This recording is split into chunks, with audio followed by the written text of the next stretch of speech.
So there's also, I think, another provision that they can be assigned roles by the governor or roles by the president, Mr. Speaker. Now, in this case, by the governor, Honorable Speaker. If you're told that you'll be assigned roles by the governor, what if he doesn't? Because more often than not,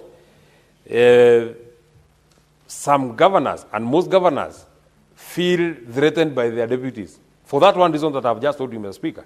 If I was running against you, and we just came together so that we can win, I can run against you again.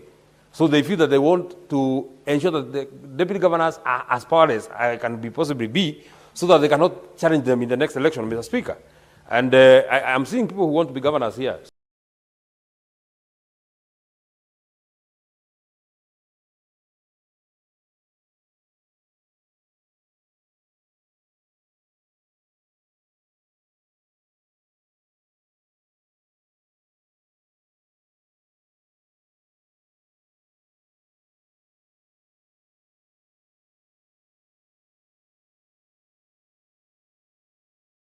Access their official vehicles.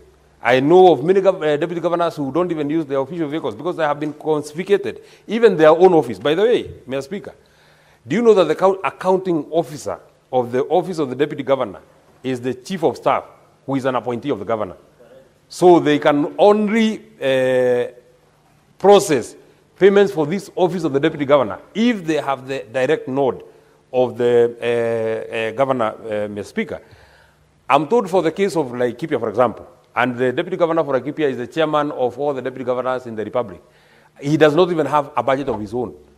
The budget is for the office of the governor.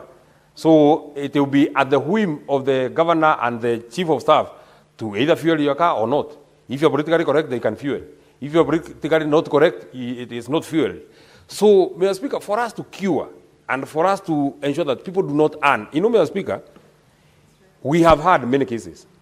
I think it was in the case of West Pokot that the deputy governor almost served an entire term without ever stepping in the county, Mr. Speaker. I know of a deputy governor from Yandaro who stayed for 2 years without ever stepping in the county because he was told by the governor, I don't need you. When I ever need you, I will call you, Mr. Speaker. So why is this person earning? Why is this person being paid? Why does he have then the members of staff? He has a PA, he has a personal assistant, he has many aides here and there. So why are they being paid if this person is not offering any services to that particular county, Mr. Speaker? So therefore, I actually really commend the Committee on Devolution for these very good recommendations that have been made, that it is imperative that there be a deliberate assignment of responsibility to ensure optimal utilizations of resources. Because, as I have said, Mr. Speaker, the office of the deputy governor is funded from the public money. They have a budget that has been provided for by taxpayers, Mr. Speaker. So, if this office is being funded by the taxpayers, Mr. Speaker, then taxpayers must get utility out of this particular money that they are spending on this specific person, Mr. Speaker. So the amendment, and I'm sure that is what you are proposing, Mr. Speaker, that we amend the County Governments Act Cap 265 to impose a mandatory requirement on the governor to assign a specific responsibility to the deputy governor. Mr. Speaker, in the first dispensation of Nyandaro County, that is 2013 to 2017. The first deputy governor of our county was called Waithaka Mwangi. The governor was also called Waithaka Mwangi. They shared the name. He was assigned the role of being the CEC for lands, I think land settlement and physical planning, Mr. Speaker. So it is possible, if a governor wants, it is possible that they can utilize the expertise of the deputy governor, Mr. Speaker, because nobody has monopoly of knowledge. Nobody has monopoly of knowledge. It cannot be that the governor is the brightest person in that particular county, so bright that he can undertake every function and cannot give even one function to their deputies, Honorable Speaker. And you know the way they speak to them very well, very nicely. I know the way you'll be speaking to yours, Mr. Speaker. Even the people who are wooing you so that you can join them, they'll be telling you that join me and we'll share government 50-50. But once you have been sworn in, once you put the Bible down, then things start collapsing. But I would also want to throw a word of caution, Mr. Speaker, just as it has also been recommended by the Devolution Committee, that the assignment of a portfolio of the Deputy Governor as a member of the County Executive Committee is a discretion of the Governor, because anyway he's the appointing authority.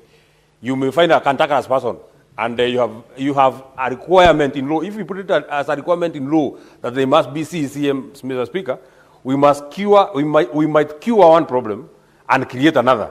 And I don't want to use the words that were ever used in this House by Senator Dhangwa, that we may be curing diarrhea by sieving the exit. And I think it is not really very, very helpful, Mr. Speaker.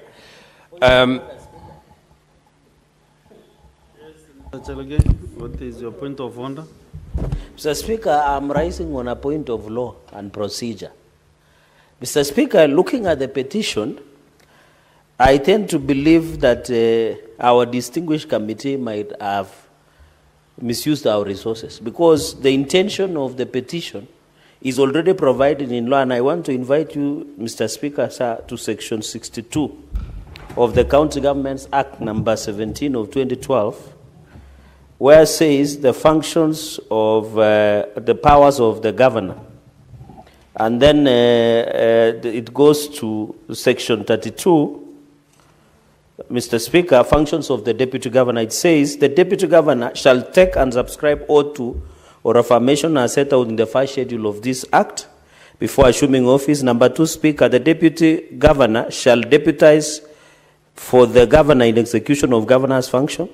The Governor may assign the Deputy Governor any other responsibility or portfolio as a member of the County Executive. So, Mr. Speaker, my concern is if such petition comes, when we are raising these issues, we assume that there is a policy lacuna or legal lacuna. But what we are canvassing is already provided in law. So, Mr. Speaker, I really needed your ruling, because if we are saying let the governors, the law is already there in Section 32, subsection 3. It is already provided that the governor may assign. So what are we doing? Mr. Speaker, this is superfluous. And therefore, Mr. Speaker, this is a very pregnant and conscient point. As a point of information from the committee chair. But let me canvass my point so that I don't lose the trail of thought. Your point is taken on. No, Mr. Speaker, I'm coming home. I'm coming home, just kindly. No, you don't know whether I'm home or not. Mr. Speaker, that is... Mr. Speaker, can you protect me? Let me conclude. So, the intention of any statement or any petition or motion... You know what is your point of honor, because it's still not I said I raise on point of law and point of procedure.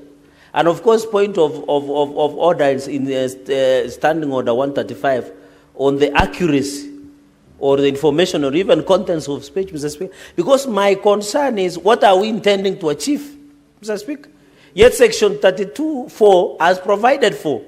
So are we saying as a House we will force governors, who include Governor Boni Khalwale, Governor Utsosi, and myself, that they must assign? Mr. Speaker, I need your ruling, because this is a very serious point of law. And I'm also aware, Speaker, you have a matter. There is a point of information from the committee chair. Can I get informed, then I conclude? No, now you have concluded. Then I will give back. Let me finish, Speaker. I am aware that you have also a legislative proposal on how deputy governors should be given. So what do we intend to achieve? That's my only concern on point of law and procedure. I want to remember that, of course, the clause he's talking about is there. But of course, it is made at the discretion of the governor. What we are saying now is we say shall, so that it can be compelled that the governor must assign the deputy governor a responsibility. But as it is now, it's at his own discretion. The law does not say, does not force the governor to assign. And what we have seen is actually what has been happening in the counties. Thank you, Chair. You know, the committee recommendations are crystal clear. Their recommendations are very open-ended, what they want to achieve. And that is what the petitioner and requested the committee to do. So I'm suspecting this matter of law and procedure you are raising.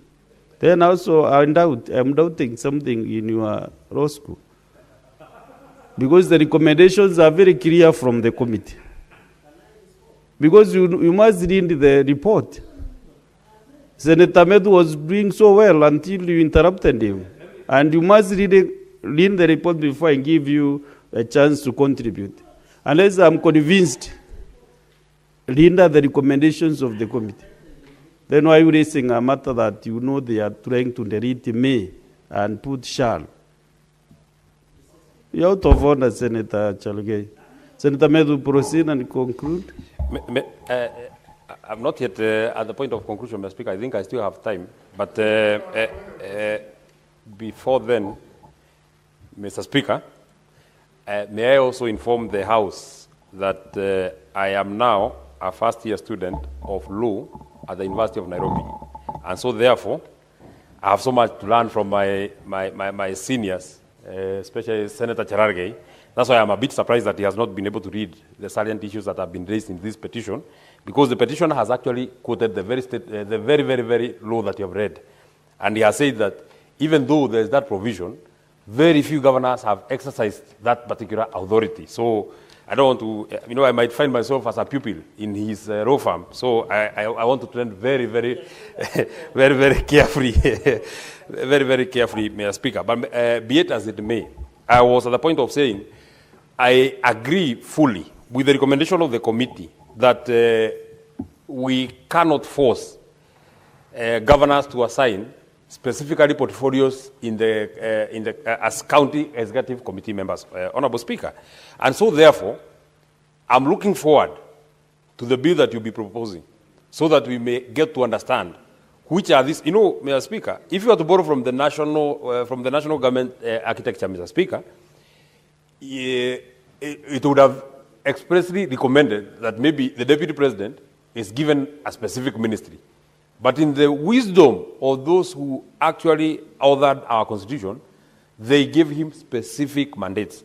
More specifically on this mandate of IBEC, Mr. Speaker, most of the government agendas, including budgetary provisions, be it in the national government, be it in the county government, including the way we divide our resources, Mr. Speaker, is discussed at IBEC.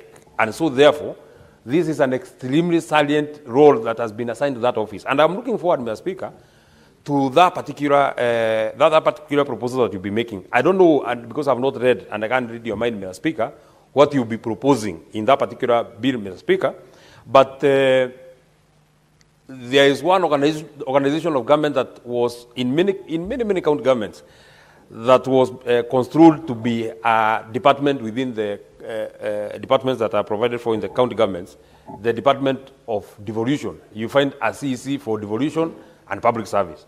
Maybe, Mr. Speaker, as you craft that law, you may want to loop in deputy governors so that they can be able to play a role in that particular function of devolution and public administration in the counties, Mr. Speaker. So that finally we don't, force deputy governors to work with, or rather, we don't force governors to work with the deputy governors, Mr. Speaker, but because Senator Cherargei has asked, what was the petitioner looking for when he was raising this petition? What the petitioner has raised is that the deputy governor is funded by taxpayers. If there is no role that he is undertaking, if there is no utility that the public is getting from the services of that deputy governor, why is he in office? Why is he or she in office, Mr. Speaker? And so, therefore, I support this particular report. I said, and the chair was not here, I was not happy about the report they brought last time. I am now very happy, and I have seen that this Committee on Devolution actually works best under extreme pressure. So if we exert extreme pressure on this particular committee, it can continue serving this House and serving it very well. I wish you well, and thank you very much. Yes, Senator Boni Kalwa. Mr. Speaker, I'm surprised that on a matter of procedure, it looks like the matter raised by the Senator of Nandi is like you want to gag him. During this debate, we should subject the recommendations of the committee to debate. And Mr. Speaker, the assumption of that is that there is a void. The Constitution of Kenya already, Mr. Speaker, has assigned functions to the governor, the deputy governor, and the rest of the members of the executive committee. Mr. Speaker, with your permission, Article 179, it says that the executive authority of the county is vested in and exercised by a county executive committee. Then they define the membership of the county executive committee. Mr. Speaker, it then goes further and says the county governor and the deputy governor are the chief executive and deputy chief executive of the county, respectively. So, if the deputy governor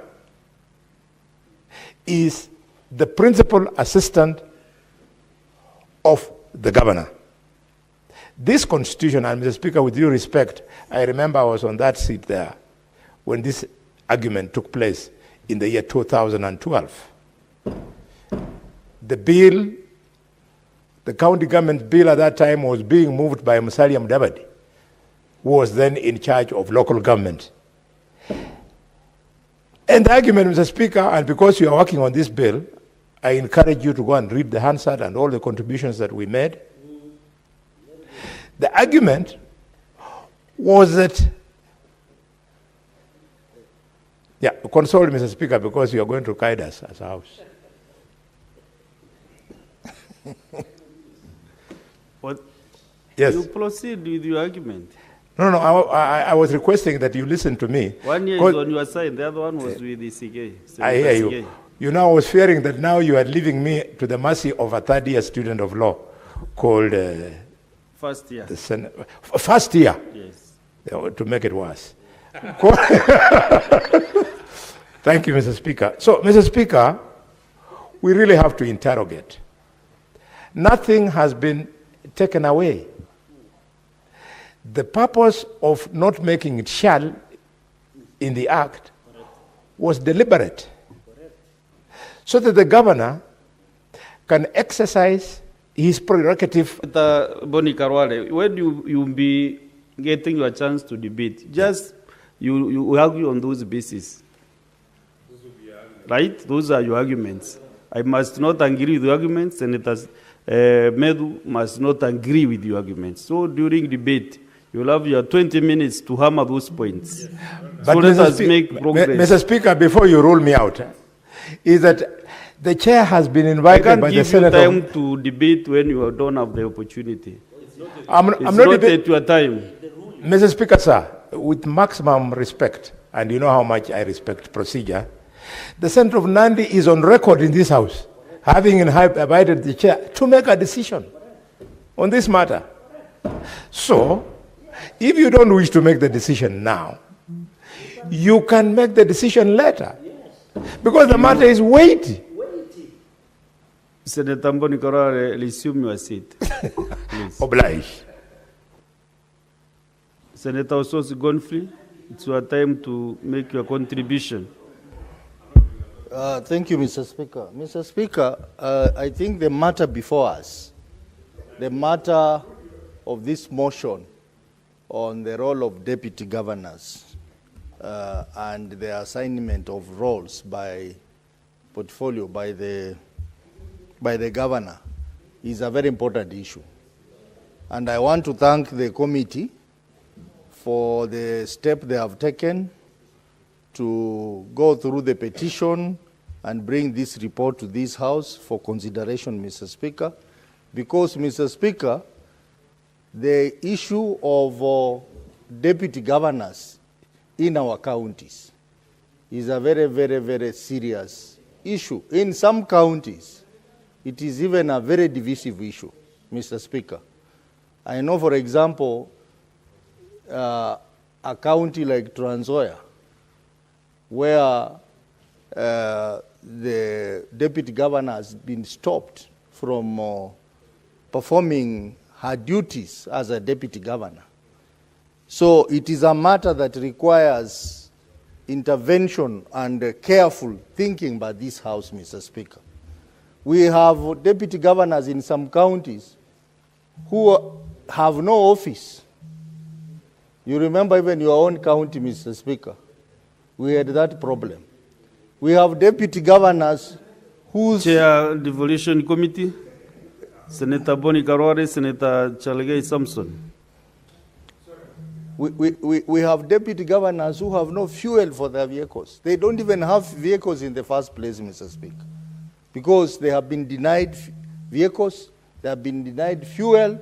They are just there, Mr. Speaker, just to earn a salary. They have no allowances. And yet, in law, they are supposed to be substantive principal assistant to the governor. Mr. Speaker, I get the argument by Senator Aluale and Senator Cheragay. But in the Constitution, if you read Article 179, it does not talk about assignment of portfolios. It talks about the deputy governor being the deputy chief executive of the county. But the County Government Act has gone further to define that the governor may assign portfolios to the deputy governor. So what the petitioner is seeking is that instead of saying may assign, we need to change the law so that it says shall assign, so that our governors are compelled to give substantive duties to deputy governors. And that will help a lot in resolving some of the problems that we have in our counties, where deputy governors are basically flower girls, and in some cases are even enemies of the governor. So I think this is a matter that this House must thoroughly look through and make the necessary adjustment to the law. But Mr. Speaker, even as we seek to do that, we must also protect the office of the governor, Mr. Speaker. Mr. Speaker, you have a scenario where some deputy governors are, because of that constitutional requirement, where you are supposed to be having a running mate, you pick someone to be your deputy governor, and then as soon as he comes in, he realizes that he can actually become a governor by just when we have a vacancy in that office. So they start undermining the governor. So now what happens? Or they start, is used by your competitors to undermine you. So what happens? They instantly become enemies. So we need to really look at this relationship between the principal and the deputy. How does it work? I know this system was borrowed from the US system. We must acknowledge that we have a problem with that pairing. Even at the level of presidency, Mr. Speaker, we have a problem. We had a problem between the first president who was elected under this new constitution and the deputy. Even this currently, we also had a problem between the president and his deputy, and that's why he was impeached in this House. And even now, as we are speaking, the deputy president of this country seems not to be having substantive powers, to the extent that we now see deputy president running around doing what we call empowerment program. Doing empowerment programs across the country. He seems that he has been delegated a job that does not exist in the Constitution, to make him waste time, to make him focus on Senator things Ososi, that have no Senator value Ososi. to this country, Mr. Speaker. Senator Ososi, you know, while chairing this session, I cannot give you that leeway to discuss the office of the Deputy President. Familiarize I'm yourself debating. with standing order. Is it 121? 101, yes, 101. Standing order 101. Because, no, let me first caution him that he is really trending on the wrong trajectory. So 101,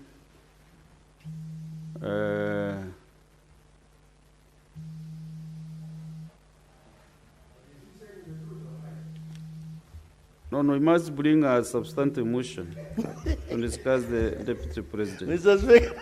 So you can proceed, but I have given you that question. Mr. Speaker, I get your point. You are doing so well on the Deputy Governor. Just stick to that lane. You are doing so well. Well,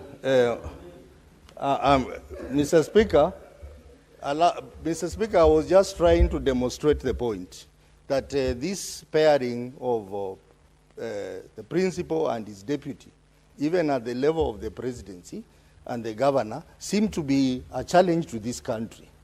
We must address it. Even as we are seeking to address the problem of deputy governor and deputy, we also have a problem up there, and a solution has to be found. But Mr. Speaker, even as this House discusses the issue of the role of deputy governors, we must also move with speed to have a substantive law on impeachment, so that even as governors give substantive duties to their deputy, they sit in office comfortably, that they will not be easily impeached. So I think the committee should, as a matter of urgency, also come up with the impeachment procedure law, which will tighten the process of impeachment so that governors sit comfortable in their office and they don't fear, because the problem we are reading in this petition is basically fear, that governors fear that they can easily be replaced, either through impeachment or through any other means by their deputy governors. So they look at them as enemies. So for us to have a balanced approach to this matter, Mr. Speaker, I suggest that even as we look at amending the County Government Act to provide for the amendment on Section 32(3) of the County Government Act, so that it is mandatory for governors to assign substantive duties to their deputies.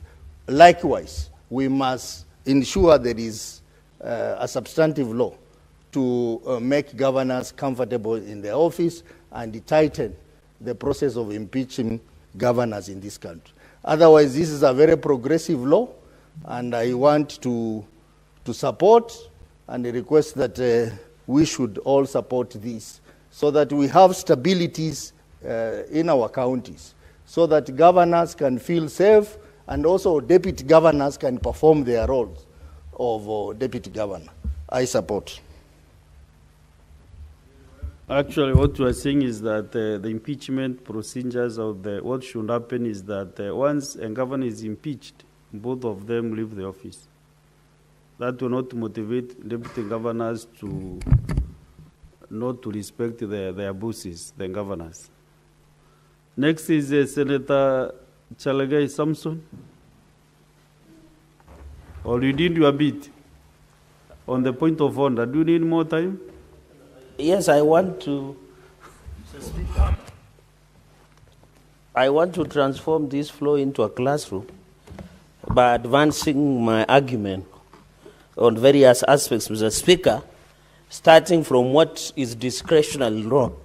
And I hope, I wish Senator Metu, who is a first-year law student, would be here, so that as I give cogent points of law and procedure, he can be up to date with what we mean by discretionary power. The origin of discretionary power, discretionary law, is to give alternatives, to give options. Because, Mr. Speaker, let me use the judicial authority. Judges and judicial officers use discretionary power in case by case because of multiple choices, the issue of reason, the issue of rationale. Mr. Speaker, because if you remove discretionary power, you threaten in making that thing to be rigid, Mr. Speaker. And that is why I was arguing that when you look at section 62(3), the courts have given governor discretionary power based on the choices. The reason, Mr. Speaker, and I want to agree with Senator Bondi Halwale, and it's good we have institutional memory. It's good we have institutional memory, Mr. Speaker. You know why I want to say, and I wish, Mr. Speaker, when I raise this on a ruling, the reading of Article 179 of the Constitution, sub-article 5, it says when the county governor is absent, the deputy county governor shall act as a county governor. Yes. Mr. Speaker, sub-article 7, if a vacancy arises in the office of the county governor, the members of the county executive committee appointed under clause 2B cease to hold office. Mr. Speaker, the drafters of County Governments Act section 632 were well aware of provisions of Article 179. And that is why they gave those discretionary powers to the governor. And I want to tell you, Mr. Speaker, we wish you well as you run to be the governor of the great people of Meru. But we are working on a dangerous path by curtailing your discretionary powers. There is a principle behind it, so that you use your reason, your judgment alternative to exercise discretionary powers. And that is why power of mercy provided by the Constitution is one of the discretionary powers that is exercised by the President, Mr. Speaker. And it is important that Kenyans know that the provision of Article 79 envisage a situation where a governor dies, resigns, or becomes incapacitated, and the deputy governor takes over as the governor. Because the county members of executive, they cease to hold office. And that is why they use a may, not shall. Because the origin of discretionary powers is to exercise, Mr. Speaker. And therefore, looking at Article 179, and even all the way to Article 181, it is important. Even when you look at that, that is why they say the office of the governor. And therefore, the aspect of deputy governor, Mr. Speaker, I agree. Deputy governors should not be flower girls or page boys. They should be assigned responsibilities. Even in the case of the deputy president, you remember, and history is a good teacher, that executive order was issued by the president to give powers to the deputy president's office, including IBEC and other chairing subcommittees of cabinet. So this discretionary power for a wise governor is they can issue a gazette notice assigning responsibilities and portfolio. In fact, we are being myopic in our thinking. You know why, Mr. Speaker? Because we want to curtail the power of a governor, because discretionally, the governor can assign many more responsibilities than just being a CCM. And I know, even if, in fact, if today, Mr. Speaker, sir, if today the governor is traveling outside the country for medical treatment or for any assignment, they appoint deputy governor to assume the entire running of the county. So if you curtail to be a CCM of finance, Mr. Speaker, and this is the constitutional law with constitutionalism, and I'm happy the chair now is seated properly, Mr. Speaker. So we must implicate, Mr. Speaker, we must be fair. Because the moment the governor of Bomet is not in office, Deputy Governor Rotich assumes the entire running of the county government. So when you curtail, Senator Boni Halwale, Senator Boni Halwale and incoming Governor Kakamega. Senator Chirargei, take your seat. Mr. Speaker, when the Senate started, he said he was going to teach, and I'm really benefiting from the lesson. But did you hear him say, under 105, that after you came, the chair had now said properly? Is in order to impute improper motive on Deputy Speaker, that the Deputy Speaker was improperly seated. Can he substantiate? Senator Chirargei. Could you substantiate what you meant by that statement? I don't want to speak for you, No, yes, but I Mr. understood what you meant, but kindly substantiate. Mr. Speaker, when there was change of the seats, I saw how uncomfortably you were moving, trying to sit. So when I was driving my points home, you had now sat properly and focused on me. So I don't know what Senator Kalwale is imagining. Because in fact, in my entire life, I have never attempted to impute any improper conduct on any member of Speaker's panel, including yourself. You know I have a tremendous respect. And you know in my culture, respect is equated to a cow. What do you mean? Mr. Speaker, and that is why even in our culture, it is a respect, and you know, we come from the same. Yes, that is why they say, contribute. and that is respectful, Mr. Speaker. Mr. Speaker, so I am driving and I'm happy Senator Metu has walked back because he has missed very heavy and cogent legal points. I was following. You are following, thank you. So let me move to point number 4. And therefore, I was making the point that we are trying to curtail the work of, and by the way, I have tremendous respect for deputy governors. When I was a member of the Devolution Committee, they appeared before us. Mr. Speaker. Even my own deputy governor appears more like a flower girl. Because even the current, my governor, does not even respect the deputy governor.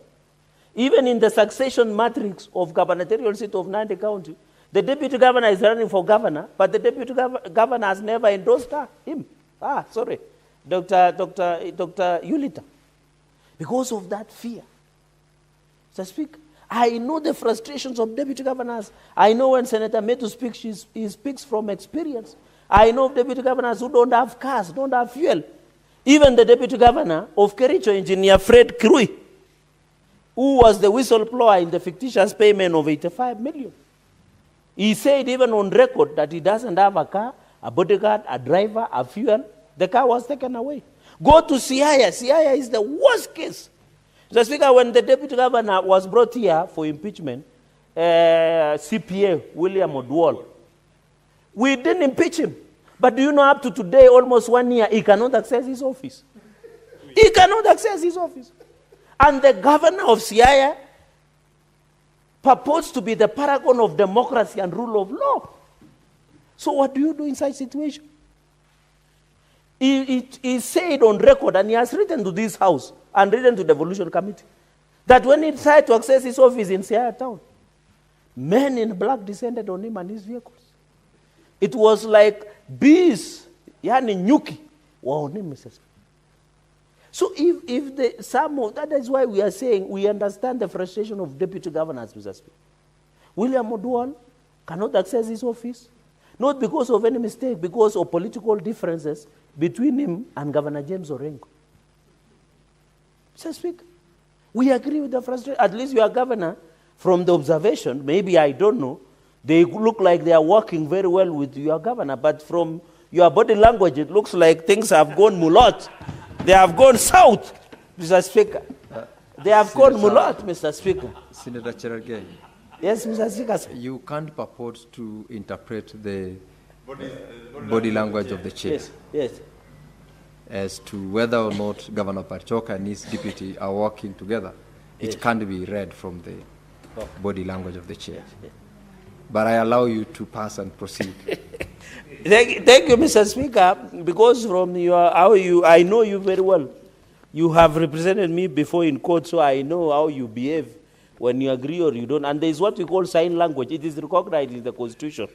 Mr. Speaker, even Trans Nzoia Deputy Governor, Philomena Kapkori, brought an issue of frustration in running of Trans Nzoia, where she had been attacked publicly by people close to the governor. She had been denied access to the office. She could not access her office, the vehicles, and the support. And Mr. Speaker, the sad reality, as Senator Mentu has said, the person who is the financial or the accounting officer of a deputy governor is the chief of staff of governor.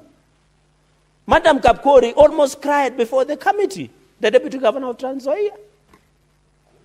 Almost cried.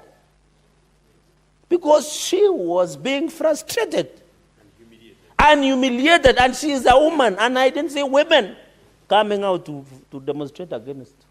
I hope the new Senator Wakwabi will be the first to protest. Because you cannot be saying tawe, tawe, tawe everywhere, and you are towering your people. You cannot work with your deputy governor. How do you want to lead a nation when you cannot even work with your deputy governor? That is why those governors like Governor Natembe must be called to order. Even you remember deputy governor of Kisii, because of political differences with Governor Simba Arati, Deputy Governor Monda was impeached by the county assembly. We confirmed the impeachments. The former colleague of Senator Kalwale Monda is now home. He is taking care of tea leaves and other things. So, Speaker, because of political differences with Governor Simba Arati. Now, and even, Mr. Speaker, the Deputy Governor, and I know this was a friend of Medu, Deputy Governor Engineer John Bararoto of Wasingishu also resigned because of the frustration from Governor of Wasingishu, Chelele. And he said it on record. So, Mr. Speaker, we understand where deputy governors come from. But we should not entrench and infringe. And I want to encourage Senator Metu when he will reach the law class, Mr. Speaker. I don't know whether, Mr. Speaker, you are aware that Senator Metu is on first year in law school in University of Nairobi. He's in first semester. Yes, and I'm now giving him free lecture lessons here, courtesy of you. That when he reaches the level of the learning on the law of discretionary law, he should either approach you or me so that we can guide the power and the rationale of discretionary power that has been envisaged in Section 32 of the County Governments Act. And that is why there is also power of mercy. And even that is why I agree. The President William Ruto, as an example, issued an executive order number 1 before in 2022 to give powers to former impeached deputy president, Mr. Speaker. In fact, when Professor Kithure Kindiki was, I know Senator Metu doesn't like Professor Kithure Kindiki, but he's the current deputy president. I know he will learn to know that. Senator Joyce is telling me he doesn't love him in public, but he loves him in private. So I don't know how such a love operates. Mr. Speaker, Mr. Speaker, and an executive order. Senator Cherargei, there is a point of order from Senator Medu. Mr. Speaker, I would have let it slip the way Senator Cherargei was going, but he has made a very damaging comment that I don't love a man in public, but I love a man in private. Mr. Speaker, may he expound what he actually means when he says that I love whatever man he's speaking about. I can't remember the name he said, but he's speaking of a certain man that I love in private. So I would want him to expound what he exactly Senator means. Medu, you have made your point. You're out of order. If you recall, the Honorable Senator Cherargei was paraphrasing the statement made by Senator Joyce, who is not on the chair. So Senator Cherargei just referred to a statement made by someone who was not speaking. He has said it on record, his own answer. Yeah. He paraphrased it. He didn't say that is not his statement. Senator Cherargei, proceed. Can I substitute? Can I substitute so that he can be comfortable? Proceed to do that he has a liking for Deputy President Professor Kinduki. Senator Cherargei, so that he becomes comfortable. I have ruled Senator Medu out of order. Okay. Please conclude. Okay. No, but I understand where Medu comes from, you know, with the current issues of Forex. Order, Senator in order, many things, order, then Senator it is Joyce. understandable. Mr. Speaker, can I be protected? And be You know, serious in what you are doing. Senator Be Joyce should be serious in aware what she's you are not doing, in Senator Mulot Cherargei. or Order, Chevalungu. Senator Joyce, Senator Medu, order, please. Order, Senator Joyce. I will throw you out, Senator Joyce. Proceed. Proceed. Mr. Speaker, Mr. Speaker, on a lighter touch, of course, so that our debates get the human part of it, but Mr. Speaker, Mr. Speaker, therefore, I don't totally, and I want to advise the Deputy Speaker, Senator Katuri, because there is a legislative proposal, that for some of us who aspire to be county chiefs or governors, This discretionary power allows you to run your county efficiently. It is important. And that is why myself and Senator Kalwale, we are worried that there was wisdom as to why discretionary power was given to governors, so that they have a more latitude on running the affairs of the county. So I think on this one, Mr. Speaker, let us legislate on other more important things, Mr. Speaker, than on this. Let us allow discretionary to exist. And that is power of mercy has been given, for example, to president. And I want to encourage governors, the way President William Ruto has done, he has issued executive orders for deputy president, like now Professor Kiture Kindiki chairs the IBEC, he chairs the one we call the one for caucus, the one for reforms, tea reforms, coffee reforms. He chairs on cabinet, he chairs subcommittees of cabinet, he chairs principal secretary caucuses. He is reassigned. Why would a deputy governor wants to be a CCM all that? If the governor wants to assign you to do something else, why don't you give the governor that freedom? Let's speak. And that is why, as a country, I want to encourage governors and even our nation. Let us have inbuilt solutions. Mr. Speaker, the problem we have in this country is over legislation. I saw Donald Trump today or yesterday addressing the largest military generals of U.S. in Virginia, Mr. Speaker. And he said a very profound statement that it is not the business of United States of America to protect the borders of Somalia and Kenya. He says their business is to look inward, making America great again, MAGA. What did I learn from Donald Trump's speech? When he was addressing the generals from all over the world that had congregated in Virginia, the Speaker, was to encourage Africans to look inward. As we talk, the American government are shut down. Yet most of us depend on NGOs and many others, Global Fund, the USAID was shut down. The solution, Mr. Speaker, is to look inward. What I learned from President Donald Trump is that let us look inward, Mr. Speaker.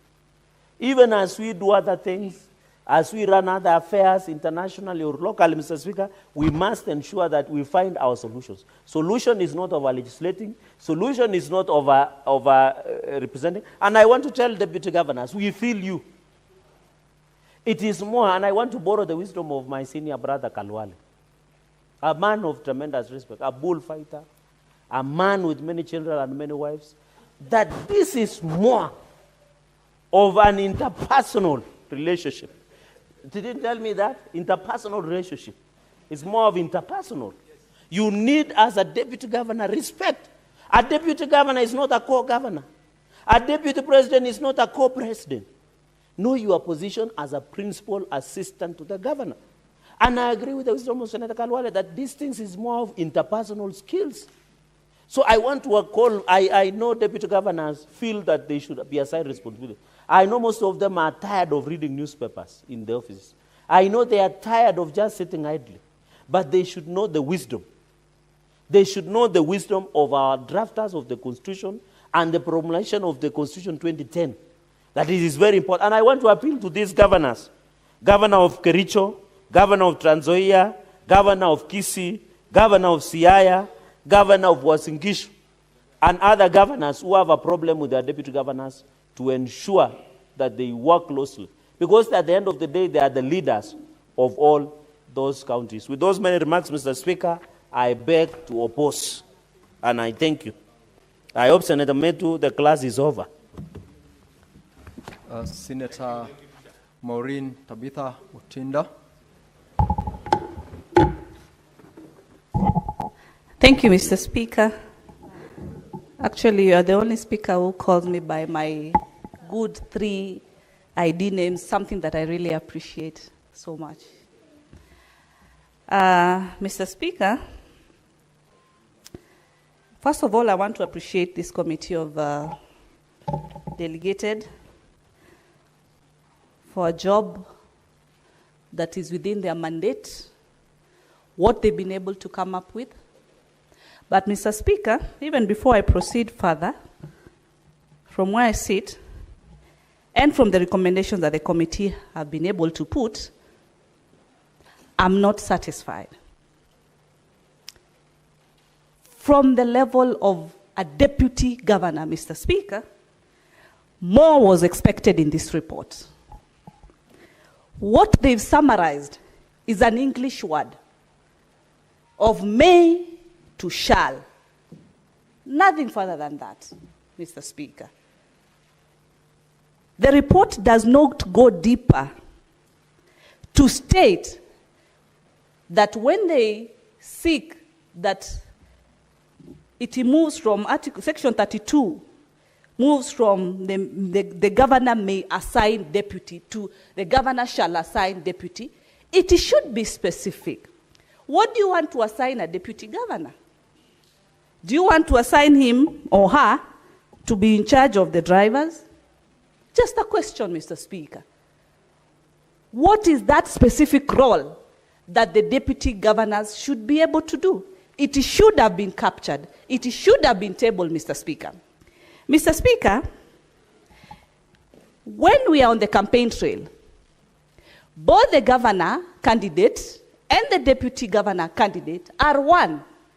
They move together selling ideologies, selling their manifesto, Mr. Speaker, talking to the people and telling them what they shall deliver as a team, Mr. Speaker. It is not a one man's or one woman's responsibility alone. That is why, even when they are submitting their documents to IBC, they submit, Mr. Speaker, as a team. Mr. Speaker, when you look at the ballot papers, it is written the candidate's name of the governor and the deputy combined. That is one party ticket. So that when we are voting for them as one. How is it now, when it comes to responsibility, it's a matter of may? At the same time, Mr. Speaker, does it not really go deeper and make us ask ourselves as leaders, is the work of a deputy governor to wait, God forbid, for either death or even impeachment to occur, for them to actualize their roles and their functions and their mandate? Because we've seen after impeachment, that is when a deputy governor takes over. Look at the case of Meru County, Mr. Speaker. Look at also the issue of the former deputy governor Monda, when the impeachment went through. Another person was put to replace him. That's it. It's like we, on the campaign trail, they are together. But when it comes to deliverables, it's not, Mr. Speaker. I expected the committee led by the chair, none other than Senator Abbas, having had a feel and the concerns that also we've been able to raise, because we've seen differences with governors and their deputies. And if this is the solution in terms of deputy governors to have roles, then these roles need to be specific, Mr. Speaker. These roles need to be stipulated, Mr. Speaker. The deputy governors, the law should be able to state clearly that this is their specific role. And of course, the law will be clear. In the event a governor is impeached, or in the event there are no more, then the deputy takes over. But should deputy governors, for Christ's sake, have to wait for them to perform their duties to their people? These people also have political ambitions. They have also futures. Then when you go back to the ground, people are asking, where were you? We didn't even know that it actually existed. Look at our great county of Nairobi. Mr. Speaker, do you know the deputy governor of Nairobi? I'm sure then you'll start Googling and asking themselves, who's this guy? Because most of them are not even visible. They are not even out there. And he's not the only one, Mr. Speaker. When deputy governors raise concerns of accountability, when governors are undergoing impeachment, Mr. Speaker, they use the narrative of accusing their deputy governors to be the ones gaslighting, to be the ones spearheading their impeachments. Why? Because of the issue of accountability. Because of the issue of transparency, Mr. Speaker. There needs to be a specific mandate for deputy governors in this country. Mr. Speaker, it is sad. You find that out of their political differences, someone does not even sometimes go to the office. They are comfortably seated wherever they are. And at the end of the month, they cash their check, Mr. Speaker. Is it the reason that they were elected? Honestly speaking, that's not the case. It is until these roles are specified, Mr. Speaker. Let us call a spade a spade. We have a lot of them, not even a lot, we have 47 of them, 47 governors, most of them. Maybe a smaller percentage is the one that have actually been assigned specific roles. And this is sometimes because probably this deputy governor has this type of profession, could be a medical doctor, could be a professional teacher, and you find that the governor has assigned them roles as far as those professionals, probably in one way or the other, probably they are concerned. Yes, they are concerned. So, at the end of the day, when I looked at the report, at the end of, in terms of what the committee has recommended, the committee has recommended just the simple issue of removing the word may and putting shall. Then where do we leave the deputy governors, for Christ's sake? And when you look at it further, the section 32 talks about that the governor currently says the governor may assign the deputy governor roles. So when we put the word shall, it will say the governor shall assign the deputy governor roles. But what are these roles? Is he going to be the head of catering, Mr. Speaker? Yet these people went to the ground with a clear strategy, with a clear manifesto, with clear ideologies for their people, for them to be elected. And when that happens, that is it. The CECs are even more powerful than the deputy governors, Mr. Speaker. When the deputy governors will be assigned specific roles, and this is what I would urge the committee of delegated to go back and do a better job, to be able to stipulate these specific roles, because it is not clearly indicated. A position, as I said, for deputy, you're just there hanging, waiting for your boss. Now that is your boss. Yet when you are on the ballot, you've been chosen because you had specific qualifications, specific qualities that made you qualify for that governor candidate to bring you in as their deputy. One, of course, you're a graduate, Mr. Speaker. Secondly, because you've been able to showcase your leadership position. Thirdly, because you are able to align with the governor with his manifesto. You agree with it. You agree that this is what we are going, these are our deliverables, Mr. Speaker. But if this is not specified for the deputy governors, Mr. Speaker, we will still continue to have issues that they keep on raising.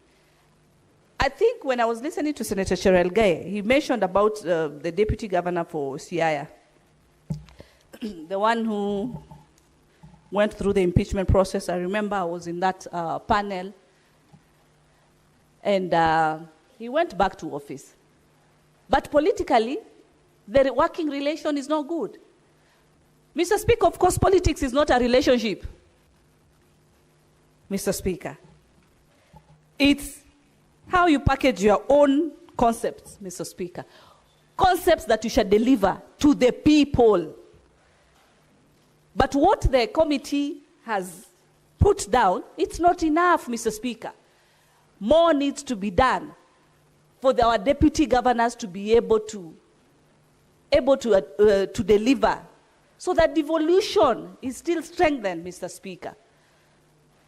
Most of the deputy governors, you don't even know them. As I've given an example of Nairobi County. For you to be able to identify, for you to be able to even know a deputy governor for a certain county, you have to Google, But the governors are out here. And there are very few governors, Mr. Speaker, by the way, who are finishing their term. They are 2-term, they are finishing. And a very small percentage of deputy governors will be able to rise to go and vie for that seat. Because a bigger percentage has been disempowered, Mr. Speaker. Highly disempowered. We've seen very few deputy governors having the confidence to carry on. One, because of the frustrations that they've been able to go through. It is very frustrating. Some of them are not even, going to workplaces. We saw in 2017 to 2022, the former deputy governor of Nairobi, none other than Honorable Ligade, by then, he resigned. He said, I can't stand this. I came in with a lot of vigor. I came in with a lot of energy. I want to work. I spoke and communicated my agenda to the people. I told them what I shall do. But what happened in return?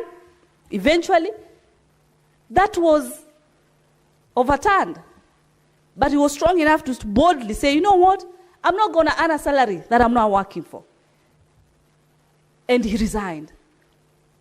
When he came to vie in 2022, Mr. Speaker, when he came to vie, the first question was, if you were not able to sustain and be in that county because of the pressure that you said, will you manage it now? That was the first question to the public eyes, Mr. Speaker. An indication that that is what most of the deputy governors are going through today in this country. Yet during that time for campaign, all is rosy, Mr. Speaker.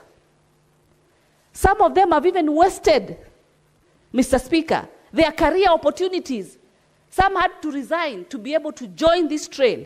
And eventually, you're just seated there like a zombie, Mr. Speaker.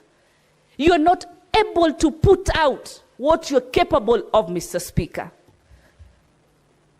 And when the governor blunders and makes his own mistakes, and you want to watch your vision and vie, you are attached to his failures. You are attached to his incompetencies. You are attached to his quackness, Mr. Speaker. Because if the governor was not able to deliver, even you as a deputy governor, you carry that burden 100%, Mr. Speaker. It is a high time, Mr. Speaker, that the committee of delegated goes and does a better job of simply specifying the roles of the deputy governors in this country, Mr. Speaker. We have very competent deputy governors who can be able to massively and progressively, Mr. Speaker, be able to do and work well, Mr. Speaker, so that we are able to continue achieving the goals that we set for this devolution to work, Mr. Speaker. How do we have two heads of an institutions and we still have a lot of issues, Mr. Speaker? This needs to change. It is us to do the change, Mr. Speaker. It is us to help the county governments. It is us to stand with the deputy governors in this country, Mr. Speaker, by ensuring correctly their roles are specified. In those few and many, Mr. Speaker, I do not support this report. Senator Alexander Mundige. Asante Bwana Spika kwa kunipa nafasi niweze kuchangia mjadala ambayo unaendelea devolution kuhusu mambo ya mamlaka. Bwana Spika, katika ulimwengu kila kona zote mpaka kuwe na mtu mkubwa na mtu mdogo, Bwana Spika. Mara mingi tumeona katika devolution kuna cabinet secretary, kuna PS, kuna mandirectors, kila kitu yote iko na mpangilio, Bwana Spika. Na wakati tumefika mambo ya devolution mwananchi avaindike, inakuwa ni matatizo. Mara mingi wale wamepatiwa mamlaka kidogo, kama ni governor ama kuwe na deputy governor ama kuwe na principal, deputy principal, hiyo mambo yote sio kuhusu deputy governor peke yao. Ni kuwe na sheria inahusikana, kama kuna mkubwa na mdogo wake aweze kuwa na mamlaka, hata kama aivanani, kutengenezwa sheria ya kila mtu awe anavaindika. Kwa sababu Bwana Spika, katika ulimwengu ama katika Kenya, kila kiwango wakati mtu amewachiwa, unaweza uona kama ni mtu ni mwenyekiti aidha wa kahawa na mdogo wake, ama kuna hata cheo nyingi sana katika makamati unakuta kuna wandogo, lakini unakuta wale wandogo, unakuta wakati mtu amekalia kidogo, unakuta kuna mambo ya vita, mambo ya pale, kwa sababu hakuna sheria inahusikana. Bwana Spika, ukiangalia mambo wa rais wa Kenya, kusaona wakati hayuko rais, deputy ama deputy wake ama makamu wake ako na mamlaka, ingawa sia inatosana na ya rais, ako na mamlaka ya kufanya mambo mengi sana. Bwana Spika, katika ukatusi tumeona mangavana wakichaguliwa, na gavana yoyote mpaka aseme ni nani atakuwa mdogo wake, aidha ni mama ama ni mwanamke, Bwana Spika, aidha mwanaume. Lakini mambo ya ajabu, wakati wameingia kwa ofisi unakuta saa ile mdogo wake ana mamlaka yoyote. Kwa hiyo ni mambo mengi sana inafaa iangaliwe. Hata tumeona hata katika familia, tunajua kuna mzee na mbimbi, na wanafanya kazi vizuri sana kwa sababu wanaheshimiana juu ya hiyo mamlaka. Hata mambo mengi katika dunia hii umbwe na Mungu, tunajua hata Yesu mwenyewe alikuwa amesimamia kila kitu, lakini alikuwa amepanga mipango, na tunajua hata kulikuwa na akina Petro na wale wengine na akina Paulo hawakuwa natoshana.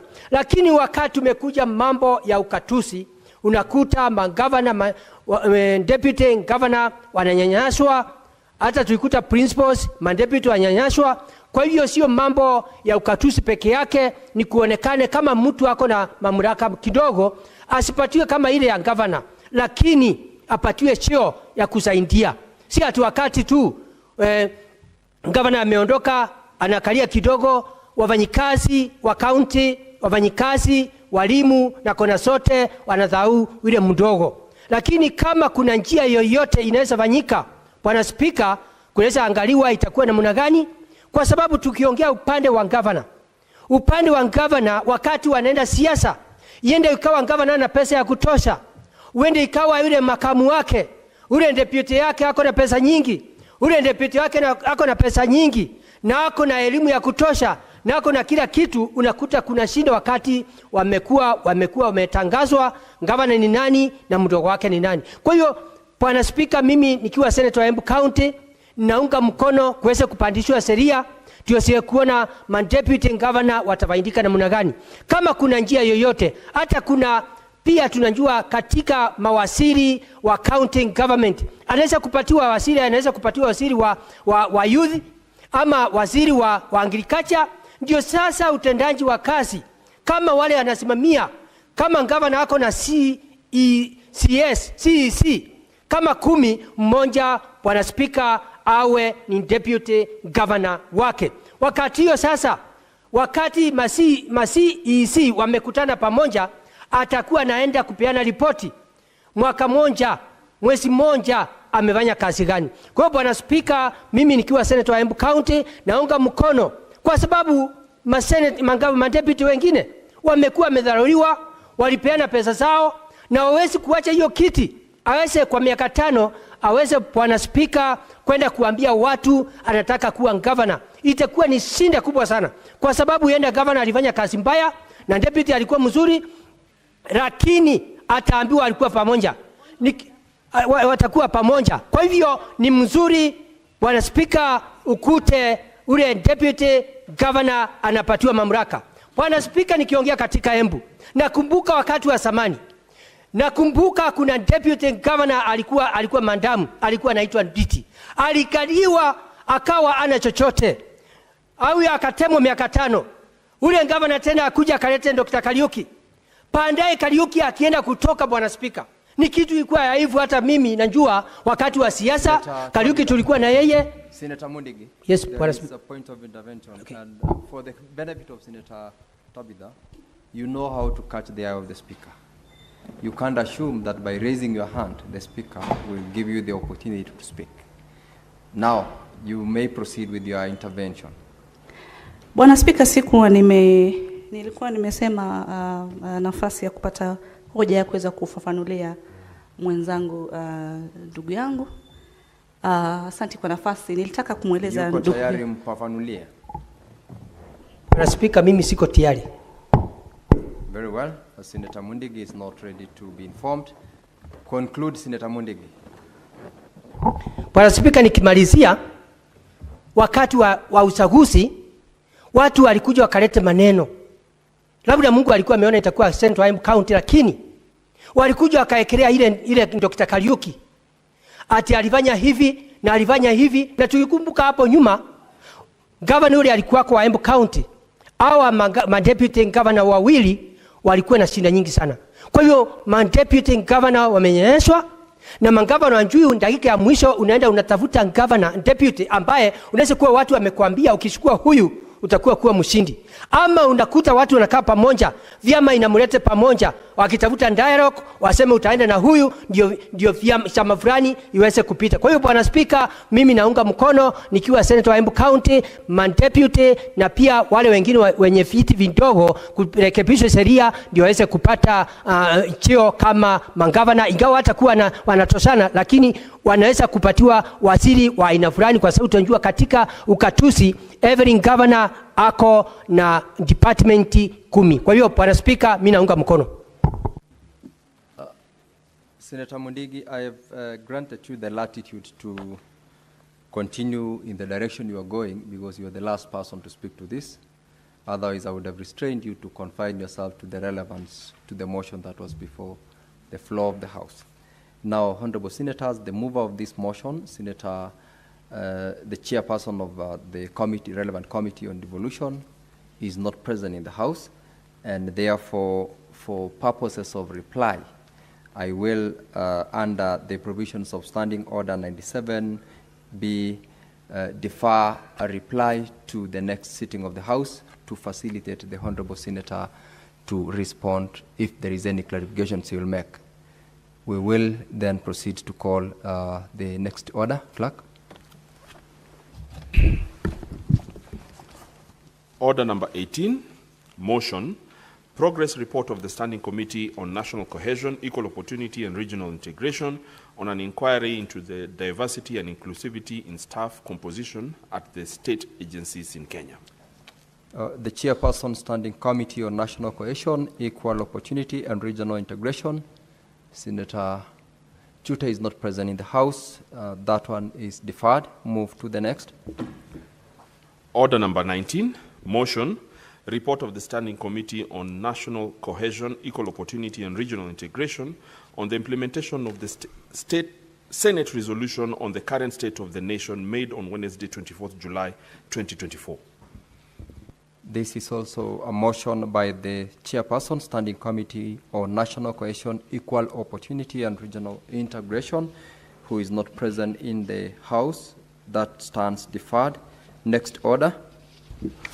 Order number 20, the Public Finance Management Amendment number 4 Bill, National Assembly Bills number 45 of 2024, second reading.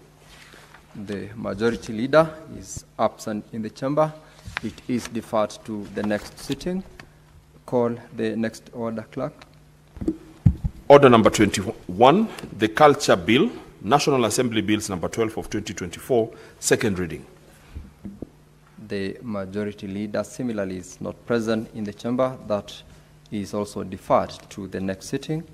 Call the next order. Order number 22, the Public Procurement and Asset Disposal Amendment Bill, National Assembly Bills number 48 of 2024, second reading. This is also a bill by the Senate Majority Leader who is absent, coming up for second reading. It is hereby deferred to the next sitting of the House. Honorable Senators, who may now rise.